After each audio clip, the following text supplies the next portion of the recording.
ಉತ್ತರ ಕನ್ನಡ ಜಿಲ್ಲೆಯ ಅಂಕೋಲಾದ ಶಿರೂರಿನಲ್ಲಿ ಜುಲೈ 16ರಂದು 11 ಜನ ಸಾವಿಗೆ ಕಾರಣವಾಗಿದ್ದ ಗುಡ್ಡ ಕುಸಿತ ದುರಂತಕ್ಕೆ ಸಂಬಂಧಿಸಿದಂತೆ ಹೆದ್ದಾರಿ ಕಾಮಗಾರಿ ನಡೆಯುತ್ತಿರುವ ಐಆರ್ಬಿ ಕಂಪನಿಯ 8 ನಿರ್ದೇಶಕರ ವಿರುದ್ಧ ಎಫ್ಐಆರ್ ದಾಖಲಿಸಲು ಅಂಕೋಲಾ ಜೆಎಂಎಫ್ಸಿ ನ್ಯಾಯಾಲಯ ಆದೇಶಿಸಿದೆ. ಶಿರೂರು ದುರಂತಕ್ಕೆ ಅವೈಜ್ಞಾನಿಕ ಕಾಮಗಾರಿ ನಡೆಸಿದ್ದ ಕಂಪನಿಯ ಹೊಣೆ, ಅವರ ವಿರುದ್ಧ ಕೊಲೆ ಪ್ರಕರಣ ದಾಖಲಿಸಬೇಕು ಎಂದು ಬ್ರಹ್ಮಶ್ರೀ ನಾರಾಯಣಗುರು ಶಕ್ತಿಪೀಠದ ಪೀಠಾಧಿಪತಿ ಪ್ರವಾನಂದ ಸ್ವಾಮೀಜಿ ದೂರು ದಾಖಲಿಸಿದೆ. ವೈಜ್ಞಾನಿಕ ರೀತಿಯಲ್ಲಿ ಗುಡ್ಡ ಕೊರೆದಿದ್ದರಿಂದ ಅವಘಡ ಸಂಭವಿಸಿದೆ. ಅವಘಡ ನಡೆಯಬಹುದು ಎಂಬ ಅರಿವಿದ್ದರೂ ಸುರಕ್ಷತಾ ಕ್ರಮ ಕೈಗೊಳ್ಳದೆ ನಿರ್ಲಕ್ಷ್ಯ ತೋರಿದ್ದ ಕಂಪನಿಗೆ ಪ್ರಕರಣ ದಾಖಲಿಸುವಂತೆ ವಾದ ಮಂಡಿಸಲಾಗಿತ್ತು. ಇದನ್ನು ಪುರಸ್ಕರಿಸಿದ ಕೋರ್ಟ್ ಭಾರತೀಯ ನ್ಯಾಯ ಸಂಹಿತೆ ಸೆಕ್ಷನ್ 101ರ ಅಡಿಯಲ್ಲಿ ಪ್ರಕರಣ ದಾಖಲಿಗೆ ಸೂಚಿಸಿದೆ.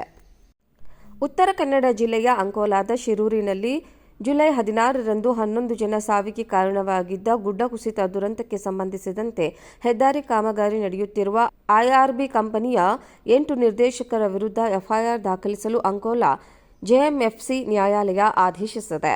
ಶಿರೂರು ದುರಂತಕ್ಕೆ ಅವೈಜ್ಞಾನಿಕ ಕಾಮಗಾರಿ ನಡೆಸಿದ್ದ ಕಂಪನಿಯ ಹೊಣೆ, ಅವರ ವಿರುದ್ಧ ಕೊಲೆ ಪ್ರಕರಣ ದಾಖಲಿಸಬೇಕು ಎಂದು ಬ್ರಹ್ಮಶ್ರೀ ನಾರಾಯಣಗುರು ಶಕ್ತಿಪೀಠದ ಪೀಠಾಧಿಪತಿ ಪ್ರವಾನಂದ ಸ್ವಾಮೀಜಿ ದೂರು ದಾಖಲಿಸಿದೆ. ವೈಜ್ಞಾನಿಕ ರೀತಿಯಲ್ಲಿ ಗುಡ್ಡ ಕೊರೆದಿದ್ದರಿಂದ ಅವಘಡ ಸಂಭವಿಸಿದೆ. ಅವಘಡ ನಡೆಯಬಹುದು ಎಂಬ ಅರಿವಿದ್ದರೂ ಸುರಕ್ಷತಾ ಕ್ರಮ ಕೈಗೊಳ್ಳದೆ ನಿರ್ಲಕ್ಷ್ಯ ತೋರಿದ್ದ ಕಂಪನಿಗೆ ಪ್ರಕರಣ ದಾಖಲಿಸುವಂತೆ ವಾದ ಮಂಡಿಸಲಾಗಿತ್ತು. ಇದನ್ನು ಪುರಸ್ಕರಿಸಿದ ಕೋರ್ಟ್ ಭಾರತೀಯ ನ್ಯಾಯ ಸಂಹಿತೆ ಸೆಕ್ಷನ್ 101ರ ಅಡಿಯಲ್ಲಿ ಪ್ರಕರಣ ದಾಖಲಿಗೆ ಸೂಚಿಸಿದೆ. ಉತ್ತರ ಕನ್ನಡ ಜಿಲ್ಲೆಯ ಅಂಕೋಲಾದ ಶಿರೂರಿನಲ್ಲಿ ಜುಲೈ 16ರಂದು 11 ಜನ ಸಾವಿಗೆ ಕಾರಣವಾಗಿದ್ದ ಗುಡ್ಡ ಕುಸಿತ ದುರಂತಕ್ಕೆ ಸಂಬಂಧಿಸಿದಂತೆ ಹೆದ್ದಾರಿ ಕಾಮಗಾರಿ ನಡೆಯುತ್ತಿರುವ ಐಆರ್ಬಿ ಕಂಪನಿಯ 8 ನಿರ್ದೇಶಕರ ವಿರುದ್ಧ ಎಫ್ಐಆರ್ ದಾಖಲಿಸಲು ಅಂಕೋಲಾ ಜೆಎಂಎಫ್ಸಿ ನ್ಯಾಯಾಲಯ ಆದೇಶಿಸಿದೆ. ಶಿರೂರು ದುರಂತಕ್ಕೆ ಅವೈಜ್ಞಾನಿಕ ಕಾಮಗಾರಿ ನಡೆಸಿದ್ದ ಕಂಪನಿಯ ಹೊಣೆ, ಅವರ ವಿರುದ್ಧ ಕೊಲೆ ಪ್ರಕರಣ ದಾಖಲಿಸಬೇಕು ಎಂದು ಬ್ರಹ್ಮಶ್ರೀ ನಾರಾಯಣಗುರು ಶಕ್ತಿಪೀಠದ ಪೀಠಾಧಿಪತಿ ಪ್ರವಾನಂದ ಸ್ವಾಮೀಜಿ ದೂರು ದಾಖಲಿಸಿದೆ. ವೈಜ್ಞಾನಿಕ ರೀತಿಯಲ್ಲಿ ಗುಡ್ಡ ಕೊರೆದಿದ್ದರಿಂದ ಅವಘಡ ಸಂಭವಿಸಿದೆ.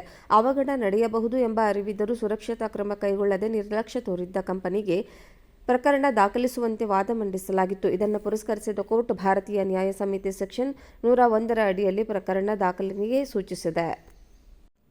ಉತ್ತರ ಕನ್ನಡ ಜಿಲ್ಲೆಯ ಅಂಕೋಲಾದ ಶಿರೂರಿನಲ್ಲಿ ಜುಲೈ 16ರಂದು 11 ಜನ ಸಾವಿಗೆ ಕಾರಣವಾಗಿದ್ದ ಗುಡ್ಡ ಕುಸಿತ ದುರಂತಕ್ಕೆ ಸಂಬಂಧಿಸಿದಂತೆ ಹೆದ್ದಾರಿ ಕಾಮಗಾರಿ ನಡೆಯುತ್ತಿರುವ ಐಆರ್ಬಿ ಕಂಪನಿಯ 8 ನಿರ್ದೇಶಕರ ವಿರುದ್ಧ ಎಫ್ಐಆರ್ ದಾಖಲಿಸಲು ಅಂಕೋಲಾ ಜೆಎಂಎಫ್ಸಿ ನ್ಯಾಯಾಲಯ ಆದೇಶಿಸಿದೆ.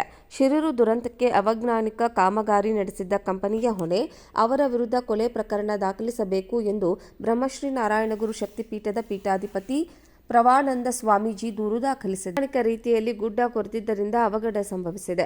ಅವಘಡ ನಡೆಯಬಹುದು ಎಂಬ ಅರಿವಿದ್ದರೂ ಸುರಕ್ಷತಾ ಕ್ರಮ ಕೈಗೊಳ್ಳದೆ ನಿರ್ಲಕ್ಷ್ಯ ತೋರಿದ್ದ ಕಂಪನಿಗೆ ಪ್ರಕರಣ ದಾಖಲಿಸುವಂತೆ ವಾದ ಮಂಡಿಸಲಾಗಿತ್ತು. ಇದನ್ನು ಪುರಸ್ಕರಿಸಿದ ಕೋರ್ಟ್ ಭಾರತೀಯ ನ್ಯಾಯ ಸಂಹಿತೆ ಸೆಕ್ಷನ್ 101ರ ಅಡಿಯಲ್ಲಿ ಪ್ರಕರಣ ದಾಖಲಿಗೆ ಸೂಚಿಸಿದೆ.